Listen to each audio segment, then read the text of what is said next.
Agora, a Bíblia lida e explicada com Alain Amorim. Para quem quer ouvir a Palavra de Deus de forma simples e compreensível.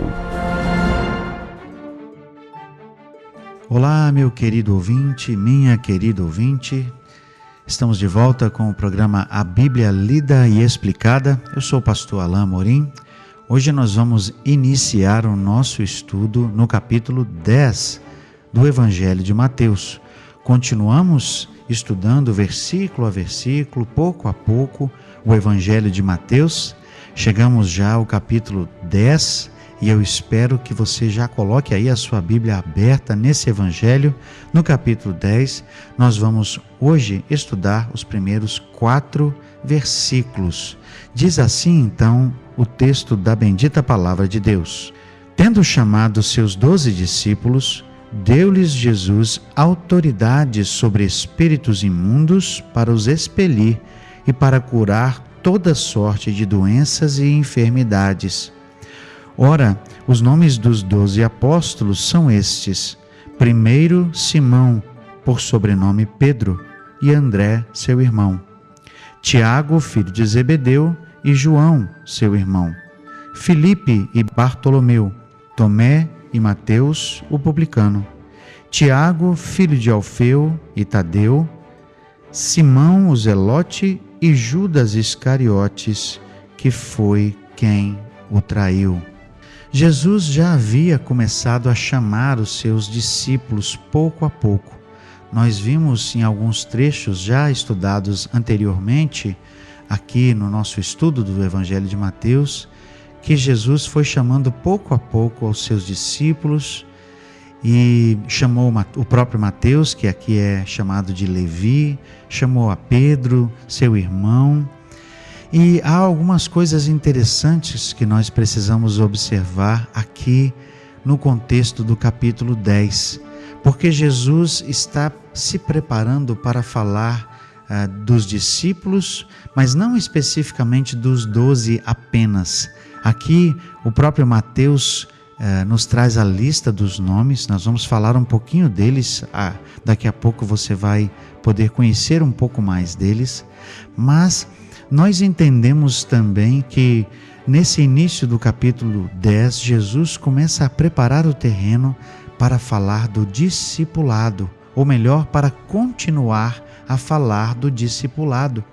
Nós já falamos sobre isso, já trouxemos aquela máxima que foi colocada por aquele autor alemão, que quando Jesus chama para o discipulado, ele chama o discípulo para morrer, ou seja, morrer para si mesmo, morrer para o mundo. E assim começamos a falar da questão do custo do discipulado.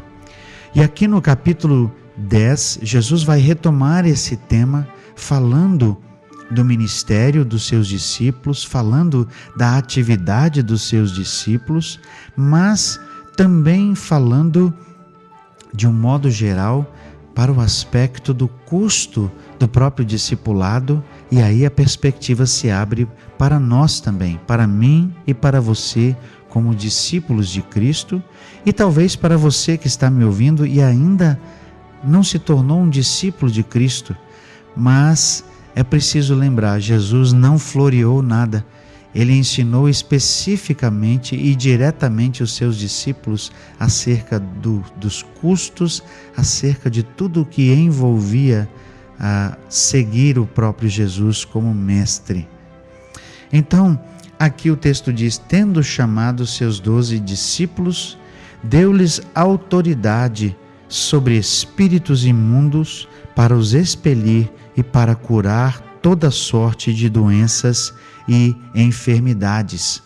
Naquele contexto específico, e aqui, claro, essa referência é a referência aos 12 apóstolos, os discípulos receberam a autoridade de Jesus, a autoridade que o próprio Senhor Jesus foi concedida a eles, ou seja, Jesus delegou especificamente aos 12 essa autoridade sobre espíritos imundos, ou seja, sobre demônios, para que os expelisse e para curar toda sorte de doenças. Nós vamos ver lá no versículo 7, que será estudado só no nosso próximo estudo, que Jesus deu uma outra missão. E naquela perspectiva, naquele contexto, nós vamos então falar um pouco mais sobre isso. Por ora aqui, nós podemos perceber que o mesmo poder que Jesus tinha foi também dado aos discípulos, de forma delegada.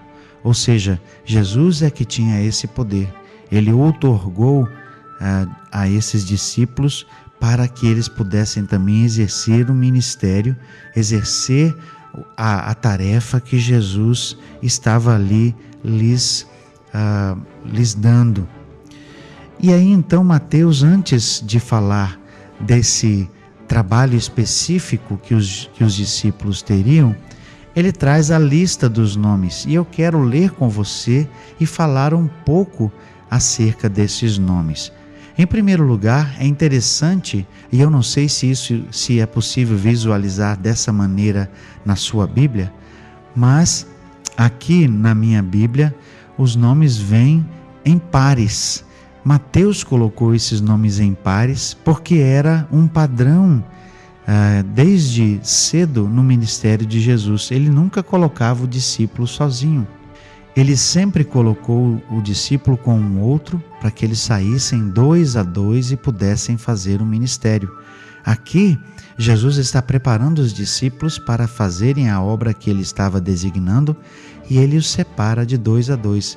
Por isso nós vamos considerar esses nomes aqui em duplas.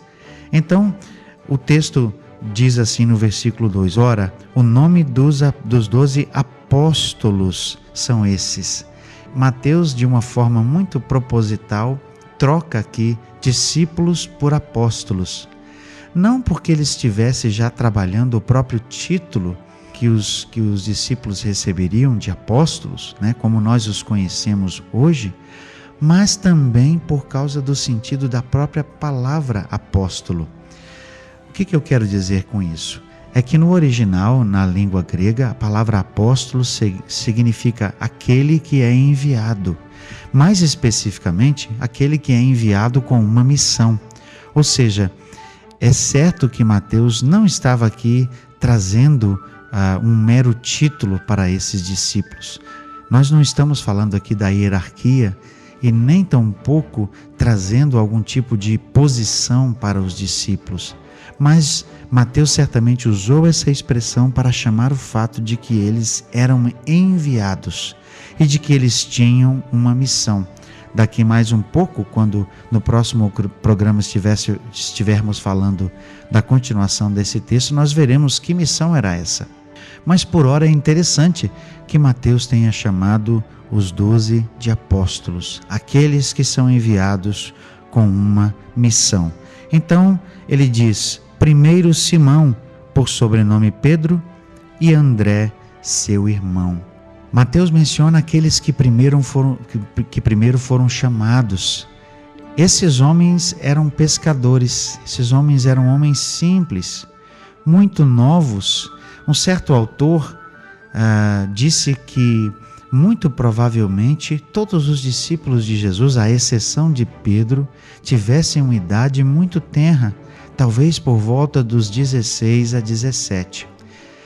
Essa afirmação é baseada em fatos verossímeis de que naquele tempo o judeu passava por uma espécie de treinamento, ele passava por uma escola de estudos básicos e isso se dava até por volta dos 15 anos. Depois dos 16 em diante, se aquele judeu, de uma forma geral, fosse alguém que era dado aos estudos, fosse alguém inteligente, alguém que tivesse futuro nas letras, nos estudos, ele continuaria o seu treinamento com algum rabino, com algum mestre, para aprofundar o seu conhecimento na Torá, ou seja, no Velho Testamento, continuaria os seus estudos até, por exemplo, se tornar ele mesmo um rabino. Mas, se não era alguém dado aos estudos, se era alguém cujo conhecimento era um pouco mais limitado, imediatamente ali para os 16 anos, aquele jovem iria aprender uma profissão. Geralmente a profissão do próprio pai, para seguir nos passos do Pai em sua profissão. Nós entendemos que aconteceu isso com Jesus. Jesus, embora fosse rabino, também aprendeu a profissão do Pai. A palavra de Deus diz que ele fez isso para se conformar a nós como humanos. Mas o fato é que Jesus aqui chama os seus discípulos para segui-lo. Jesus estava chamando discípulos para que ele fosse ele mesmo mestre deles e pudesse ensiná-los num padrão que era conhecido naquela época, mas de uma certa forma um pouco diferente. Por quê? Porque Jesus chamou trabalhadores comuns. Jesus chamou pescadores, homens simples, gente simples. Ou seja, por isso mesmo esses homens eram não aqueles que estariam cotados para serem mestres no futuro, mas homens simples, trabalhadores que Jesus queria chamar para a obra do Senhor. Então, os primeiros nomes, Simão, por sobrenome Pedro. Esse é conhecido de muitos. Esse era o Pedro, aquele Pedro ousado, que muitas vezes falava o que não devia, mas que era um líder nato, alguém que muito cedo começou a falar em nome dos discípulos, muito provavelmente porque ele já era um jovem e por isso já era um pouco mais velho e por isso se tornou um líder entre os 12. Depois André, o seu irmão, ambos pescadores. Precisamos nos lembrar que Pedro foi aquele mesmo Pedro que chegou a negar Jesus 3 vezes, mas foi restaurado depois pelo próprio Jesus, como nos diz o final do Evangelho de João. Os próximos 2, Tiago, filho de Zebedeu, e João, seu irmão. Tiago veio a ser um grande líder na igreja.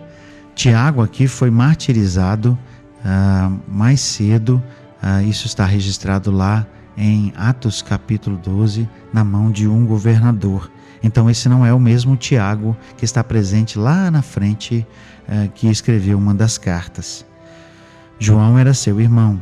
Filipe e Bartolomeu, também líderes na igreja de Jesus depois, no tempo do livro de Atos. Os próximos, Tomé e Mateus, o publicano. Mateus aqui, o publicano, é o mesmo que escreveu este evangelho.